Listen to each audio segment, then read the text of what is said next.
It's around here. Someone who we've been playing for a good few years but has never been in the studio before.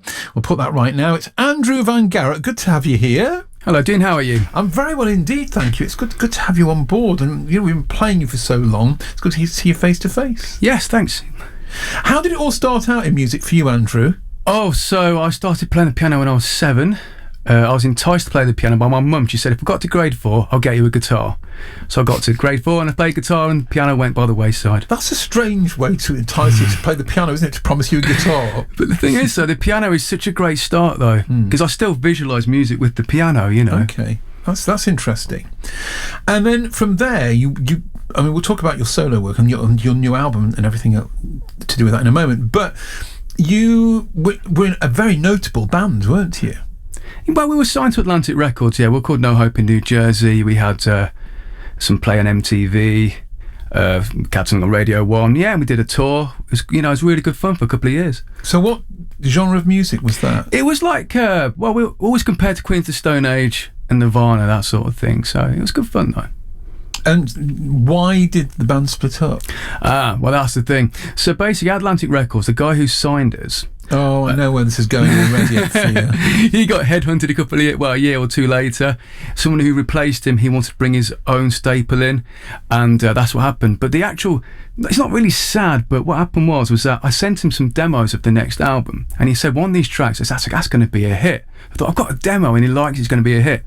We still got it dropped. But what happened was, though, I recorded it 10 years later, and you made it BBC Track of the Week. There we go. So it worked out in the end. It's an ill wind.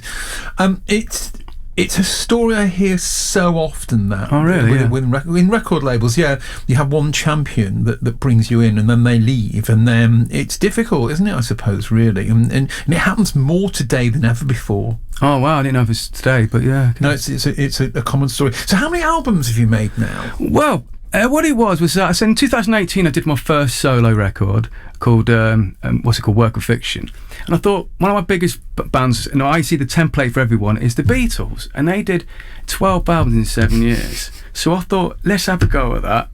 And if my album was released on November the 15th, that would be my 12th vocal album, but 14th in total because I did 2 instrumentals. So it's your 12th vocal album? Yes. That's amazing. Yeah, well... Over how many years? Since 2018. So the first 2018 was the release, so obviously I did some work before then. But but I just sort of just worked at it, did some self-producing as well, got some other producers to help me out. So yeah, just carried on doing it, really. I don't think every album's great, but you have to keep doing it, haven't you? I mean, do you subscribe to this write a song a day kind of mentality that some musicians talk about? You can do that. During lockdown, I was doing more than that. But try and do something creative every day, or at least write some words down or have a melody, something like that. Yeah, not necessarily finish the song off in a day, but it's a good thing to do. Going to play "Stuck Here to Fade" now. What's the story behind this one? Well, I was reading this biography of the Strauss family. Have you heard of the Johann Strauss, the Viennese waltzes? So I thought I'd write a waltz. So that's what the song really starts off with, is a waltz.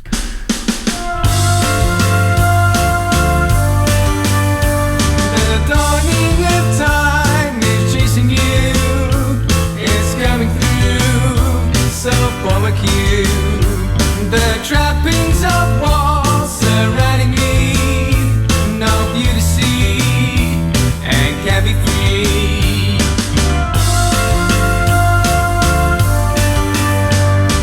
I'm stuck here to fade, no progress is made. Again I stay. Your life slips away, where has it gone? The choice was wrong, you don't belong. The curse handed down, hidden from you. Inside you knew that it was true. I'm stuck here to fade, no progress is made. Again I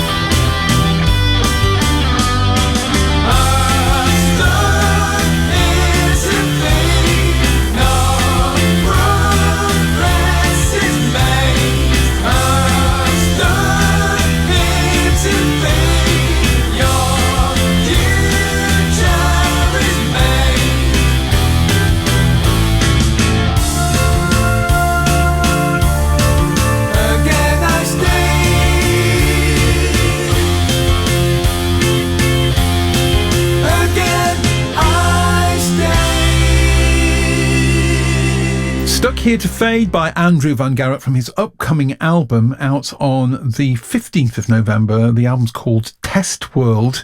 Why is it called Test World? Well, I was reading a lot of religious sort of books, just as an interest. And a lot of them always say the world is a test. Every day is a test, to sort of like, make sure you sort of like grow as well. He said if life's really easy all the time, you won't grow. So I thought it was an interesting concept. It is an interesting concept. And will that track, Stuck Here to Fade, prepare us for what else is on the album? I think there is another waltz. Okay. But there's a mix really. It's mainly indie rock, I suppose. So yeah, it's got your Nirvana thing in there and stuff like that, I suppose. Now, aside from the fact you've got an album coming out, which would be more than enough to keep most people busy for 6 months, you've got lots of irons in other fires as well. What else are you up to? Well, in May, me and Matt Hyde, who I've done an album with before in the past, we decided to record again with a drummer called Jay Patel. He's actually got some contacts with, his band called the Raven Age. He's the son of Steve Harris, the guitar player. So we managed to record the drums at the Iron Maiden studios for this album, so that's been really cool. So hopefully we'll have it mixed by the end of the year and we'll send some more tracks to you. Well, I can't wait for that. So stylistically, because it's been made in a studio to do with Iron Maiden, is it a bit heavier? It is a bit heavier, yeah. It's quite rocky. It's quite grungy. Tell us a bit about Jai then. Jai, yeah, so basically he's just a drummer who's been in Raven Age for years and years, and I met him through Matt. He's a great guy, great drummer, and he's touring, playing with Iron Maiden and doing really well for himself. When you've done so much music on your own, Andrew, how is it to start collaborating with other people? Is it an easy thing to do? If you find the right people, it's very exciting and actually quite, uplifting and inspires you to be better. Because if you're like by yourself, perhaps you might let standards slip a little bit, but if you're with someone else, you want to impress them as well and like try and do a bit better and stuff like that. So I've always worked better in collaborations. I just love the fact that one album's about to come out. You're already looking ahead to the next project in May. I mean, most people just can't see beyond the current album. It was recorded in May. Oh, it was recorded last May? Yeah, 6 months ago. So we're waiting for it to be mixed. Gotcha. Matt's been a bit slow. He's going to have a go at me about that. But but he's been busy doing orchestral stuff. So. Well, there's a lot going on. Wheel of Grief is the next track I'm going to hit play on in just a moment. Where did this one come from? I can't actually remember, to be honest with you. But I think it was inspired by a Black Sabbath tune. So yeah, I can't really remember the inspiration behind it, but it's an interesting title. Yeah, so I recorded it quite a while ago, so I can't remember. But I do remember musically I was quite inspired by the Never Say Die album by Black Sabbath. Okay, let's hear it now. This is Andrew Van Garrett. The track is Wheel of Grief. BBC introducing.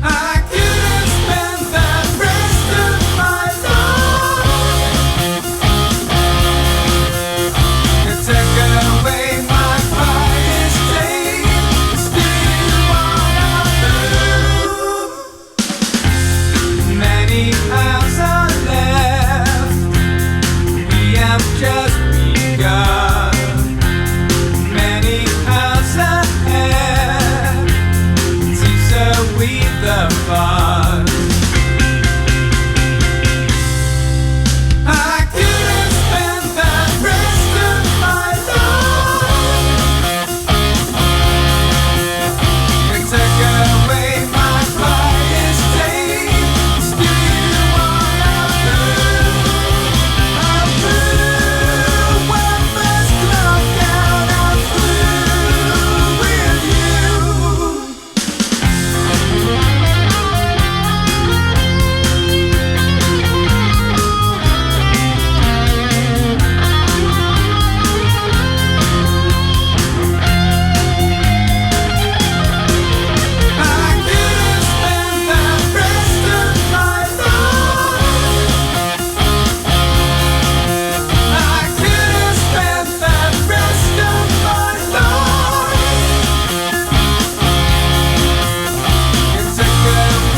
Andrew Van Garrett and Wheel of Grief from his upcoming album out on the 15th of this month. It's called Test World.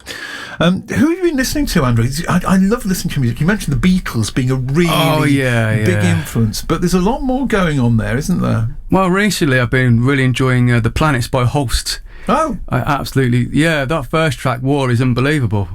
Mars, the song, sorry, it's amazing. Of course, yeah. And when you listen to something like that, I mean, and it is inspirational, do you find automatically that you want to start incorporating aspects of that into your own music? I would like to, but that one's quite difficult to do. Yeah, it sure is. It sure is, yeah.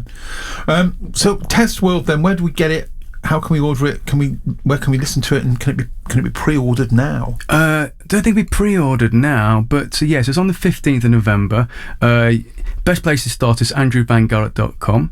It'll be on all the obvious things like Spotify and YouTube and Deezer and all that. Yeah, so yeah. You're doing physical copies of it? No. Oh, that's a shame. I could burn some copies. I could burn some copies for people if they want. I think people would love it. I think your music would lend itself perfectly to physical copies, actually. Yeah, I love the artwork as well, so it'd be good to take advantage of the artwork, because the guy's been doing it. His name's Matt. Matt Squibbs. He's a fantastic artist, and it'd be great to have his artwork in a big LP, one day. Yeah, it would be great with sleeve notes and everything. Have you worked with him before? He's done most of my artwork for the last 5, 6, 7 years. I kind of guess that because it's very striking. There's you can see that it's come from the same stable, each one. Yeah, he's very talented. I think he needs to get more notice, I think, to be honest with you. Well, hopefully the shout out will help there. So the album is Test World, gets out on the 15th of November, so that's next week. And remind us again where we can find out more, Andrew. Sorry? Remind us where we can find out more about you again. Oh yeah, sorry, I've been just nodding off, can you believe it? So basically andrewvangarrett.com is the best place, and Garrett is spelled Garrarratt. Garrarratt. Andrew Van Garrett, thanks for calling in tonight. Thank you. Congratulations on a great album. Thank you. BBC introducing supporting new